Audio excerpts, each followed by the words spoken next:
Hi, this is video number 3 of a series of 8 videos of what I'm calling the People-Centered Mastery series, and in it I cover conversations people-centered leaders have to master.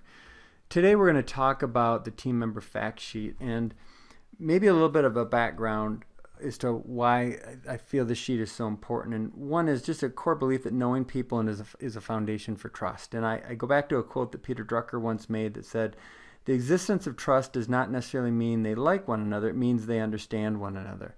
And I believe in using this form effectively, you can develop a real deep understanding of people fairly quickly. So why this form? Well, I think a lot of finding out personal relation information is really only a priority at the start of a relationship, and this form helps kind of facilitate that fairly quickly. The second is the simple action of sharing information about yourself as a leader and then gathering information says, "I value you." And finally, the last why I think is understanding someone and sharing that understanding with them is kind of that, it brings you to that moment of I get you, kind of you get me. And again, I believe that's a foundation for a healthy relationship. So the only other thing I would add is, the who and the when do you do this? Well, you don't do this at hire. Most of this information you can't ask before you hire someone. But after they're hired, and that within the first week or two at the job, I believe this could be a great form to use for onboarding. So let's walk through the form just so you get an understanding of why the different sections. First of all, the personal information. Again, it always surprises me how little they know. This gets to family information, birthdays, who's who, what's their family life at home, what might be some special days that they might be looking for. So all that's kind of covered in the personal information. Including pets, and pets are a huge part of people's families. So knowing if they're a dog or a cat person is a great way to, again, understand what they value. The education and experience section, again, you hire them for a particular role, but how often do you know that what other types of experiences they bring to that role? And I can think back on someone who sat in a sales role but had an English degree. And I worked with them, and I have a need when I write something that's really formal and has to go out to a bunch of people. I make mistakes, and if I want it 100% accurate, I need an extra set of eyes. And Mary was a great extra set of eyes for me. So I was able to leverage a talent or skill that she had that I would not have known had I not known, some of her educational background. My gifts and my needs section. That's an interesting section because, again, I believe it's a lot easier to manage people who are self-aware.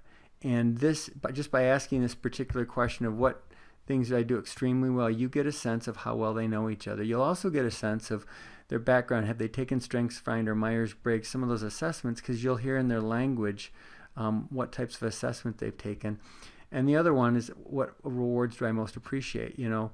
Motivating people, it has to be individualized to understand what they value. And in that simple question, they're basically telling you, here's what rewards matter to me.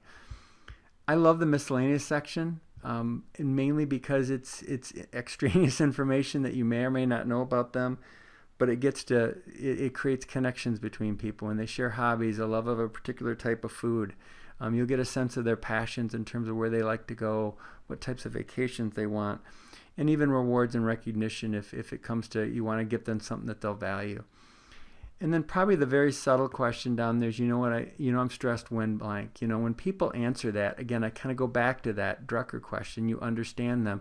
Are they quiet? People will tell you what their stress behaviors are. And I think that's super important to know, especially when you're bringing someone into a new role, because they are going to get stressed.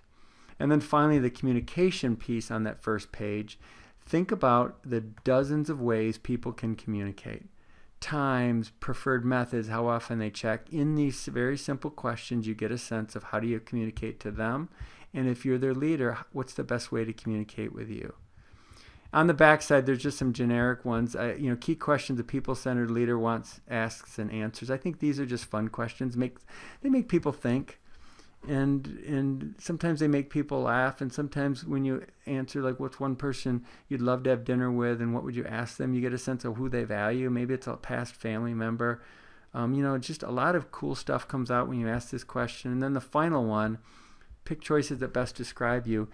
This gives you a sense of how you work and how they work. And if you think of all these questions and you think of answering them and comparing answers, you will get a sense for when you're in a meeting together, how do you like to start it, or what are your natural work styles. Without even asking an assessment, this gives you kind of a team profile.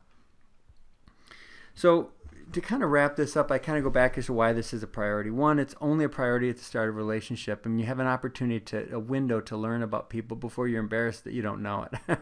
So this is a way to do that. The second is the action of sharing and gathering this information says, I value you, which is a critical thing for a person who's people-centered in their leadership style. And then finally, it develops this I get you, you get me type of situation, which is, again, a foundation for a great relationship. So I'm going to end this like I end every people-centered video, which is with the people-centered mantra. Go out and listen and lead and repeat often.